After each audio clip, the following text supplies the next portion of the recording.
ত্রয়োদশ জাতীয় সংসদ নির্বাচনে চট্টগ্রাম ২ আসনে বিএনপির প্রার্থী সারোয়ার আলমগীরের প্রার্থিতা বৈধ ঘোষণা করেছেন হাইকোর্ট।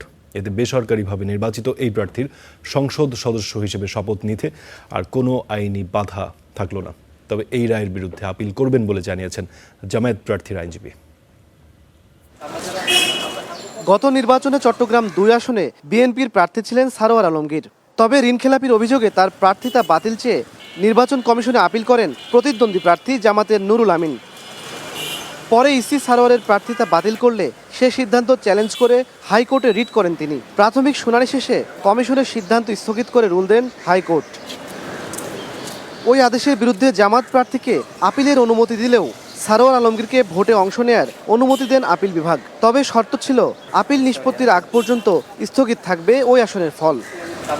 এবার আপিল বিভাগের নির্দেশে ওই রুলের নিষ্পত্তি করে সারোয়ার আলমগীরের প্রার্থিতা বৈধ ঘোষণা করলেন হাইকোর্ট। এতে চট্টগ্রাম ২ আসনের সংসদ সদস্য হিসেবে তার শপথে আর বাধা রইল না। আজকে রিটের শুনানি হয়েছে। শুনানির পর কোর্ট বলেছেন যে সারোয়ার আলমগীর প্রথমত ডিফল্টার নয়, দ্বিতীয়ত নির্বাচন কমিশন যে অ্যাপিল অ্যালাউ করে যে ক্যান্ডিডেচার যে রিজেক্ট করে দিয়েছিল সেটা অবৈধ ছিল এবং কোরাম নঞ্জিত ছিল এবং ম্যালিসিন ল ছিল। সুতরাং সারোয়ার আলমগীর বৈধ ক্যান্ডিডেট। অন্যদিকে জামাত প্রার্থীর আইনজীবী জানিয়েছেন পূর্ণাঙ্গ রায় পর্যালোচনার পর আপিল করবেন তারা।